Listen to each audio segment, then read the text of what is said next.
Doctor और तो अब दर्द भी घुटने टेकेगा। कोटा का चंदेसल मठ, जहां भक्ति, साधना और शांति का माहौल होना चाहिए था, लेकिन 5 जून की रात यहां जो हुआ उसने पूरे राजस्थान को झकझोर कर रख दिया। मठ के महंत देवानंद की बेरहमी से हत्या कर दी गई।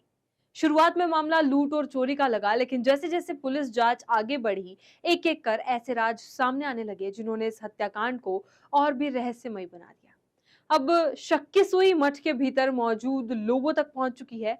आखिर उस रात क्या हुआ था? कौन था मास्टरमाइंड? और क्यों एक संत और चौकीदार पुलिस के रडार पर आ गए?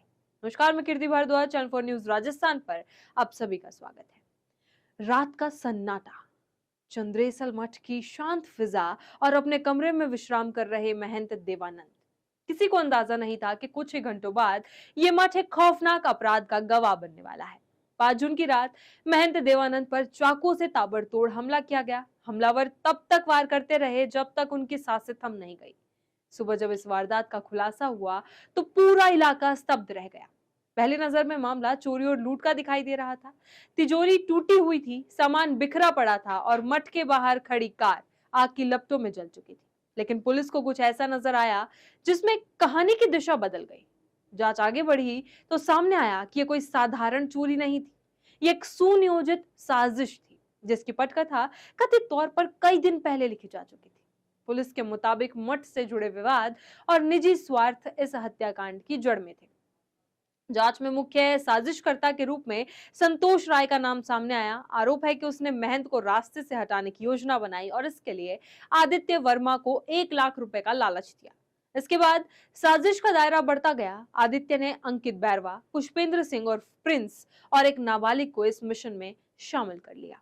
हत्या से पहले मठ की कई बार रेकी की गई। महंत की दिनचर्या पर नजर रखी गई। कौन कब आता है, कौन कब सोता है, हर छोटी बड़ी जानकारी जुटाई गई। और यहीं से कहानी में आता है सबसे बड़ा ट्विस्ट। पुलिस सूत्रों के अनुसार पूछताछ में पता चला कि वारदात वाली रात मठ के चौकीदार महावीर पारेता ने कथित तौर पर आरोपियों को सूचना दी थी कि महंत भोजन कर अपने कक्ष में सो चुके हैं। यह सूचना मिलते ही आरोपी मठ की ओर बढ़े। कुछ ही देर बाद मठ के भीतर मौत का खेल शुरू हो चुका। लेकिन सस्पेंस यहीं खत्म नहीं होता। जांच में एक और नाम सामने आया, संत नंद नवन।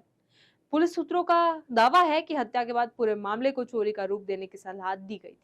तिजोरी तोड़ो, सामान बिखेरो और कार को आग लगा दो ताकि पुलिस को लगे कि ये सिर्फ लूटपाट की घटना है। हालांकि पुलिस अभी इन तथ्यों का सत्यापन कर रही है, लेकिन इन खुलासों ने जांच को पूरी तरह नई दिशा दे दी। इधर आरोपी हत्या के बाद राजस्थान छोड़कर भाग निकले।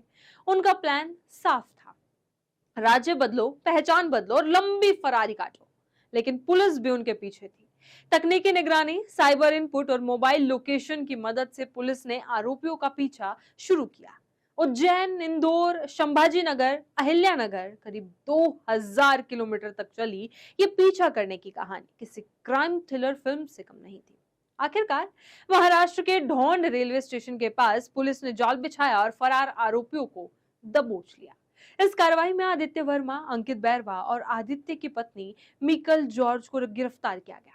एक विधि से संघर्षरत किशोर को भी निरुद्ध किया गया। जांच में महिला की भूमिका भी साजिश का हिस्सा होने का संकेत मिले हैं।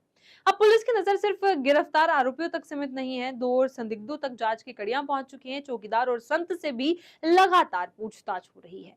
संभावना जताई जा रही है कि आने वाले दिनों में इस हत्याकांड से जुड़े और भी बड़े नाम सामने आ सकते हैं।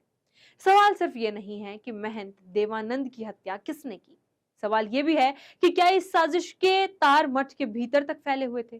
क्या हत्या के बाद सबूत मिटाने की कोशिश की गई? और क्या अभी भी कई राज पर्दे के पीछे छिपे हैं? इन सवालों के जवाब तलाशने में पुलिस पूरी तरह जुटी हुई है। इसी तरह खबरों के लिए बने रहे चैनल 4 न्यूज राजस्थान के साथ। डॉक्टर और तो अब दर्द भी घुटने टेकेगा।